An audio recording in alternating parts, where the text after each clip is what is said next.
नमस्कार दोस्तों, आपका बहुत बहुत स्वागत है आपके अपने YouTube channel focus on study पर। दोस्तों, हम कहीं पर कमज़ोर हैं, इसका हमें दुख नहीं होना चाहिए, बल्कि हमें उस कमज़ोरी से कुछ अच्छा करना चाहिए।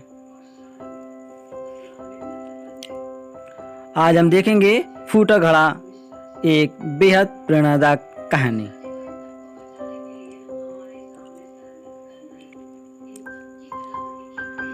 बहुत समय पहले की बात है। किसी गांव में एक किसान रहता था। वह रोज सुबह उठकर दूर कुएं से स्वच्छ पानी लेने जाया करता था। इस काम के लिए वह अपने साथ 2 बड़े घड़े ले जाता था, जिन्हें वो डंडे में बांधकर अपने कंधे पर दोनों ओर लटका लेता था।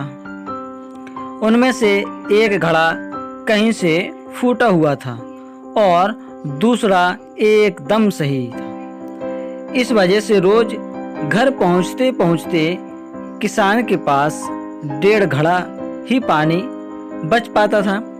ऐसा 2 सालों से चल रहा था।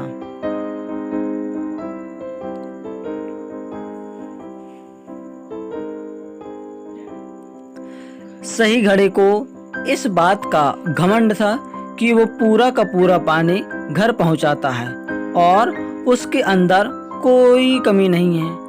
वहीं दूसरी तरफ फूटा घड़ा इस बात से शर्मिंदा रहता था कि वो आधा पानी ही घर तक पहुंचा पाता है और किसान की मेहनत बेकार चली जाती है। फूटा घड़ा ये सब सोचकर बहुत परेशान रहने लगा। एक दिन उससे रहा नहीं गया। उसने किसान से कहा, मैं खुद पर शर्मिंदा हूँ और आपसे क्षमा मांगना चाहता हूँ। क्यों? किसान ने पूछा। तुम किस बात से शर्मिंदा हो?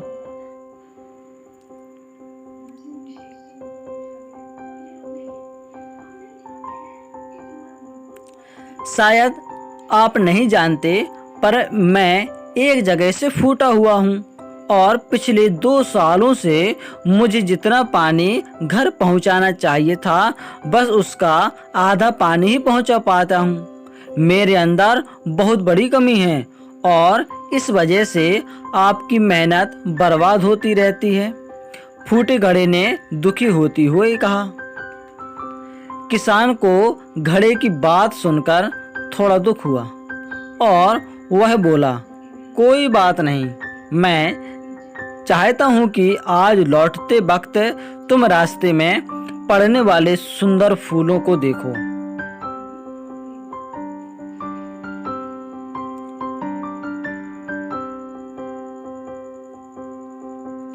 घड़े ने वैसा ही किया। वह रास्ते भर सुंदर फूलों को देखता आया।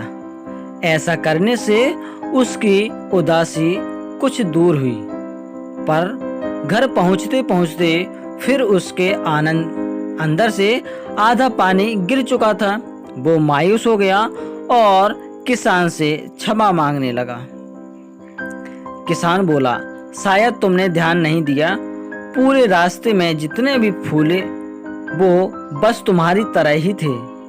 सही घड़े की तरफ एक भी फूल नहीं था। ऐसा इसलिए क्योंकि मैं हमेशा से तुम्हारे अंदर की कमी को जानता था और मैंने उसका लाभ उठाया। मैंने तुम्हारे तरफ वाले रास्ते पर रंग बिरंगे फूलों के बीज बो दिए थे। तुम रोज थोड़ा थोड़ा कर उन्हें सींचते रहे और पूरे रास्ते को इतना खूबसूरत बना दिया। आज तुम्हारी वजह से ही मैं इन फूलों को भगवान को अर्पित कर पाता हूँ। तुम ही सोचो, अगर तुम जैसे हो वैसे नहीं होते तो भला क्या यहाँ पर इतने सुंदर फूल कैसे खिलते। Thanks for watching. Thank you.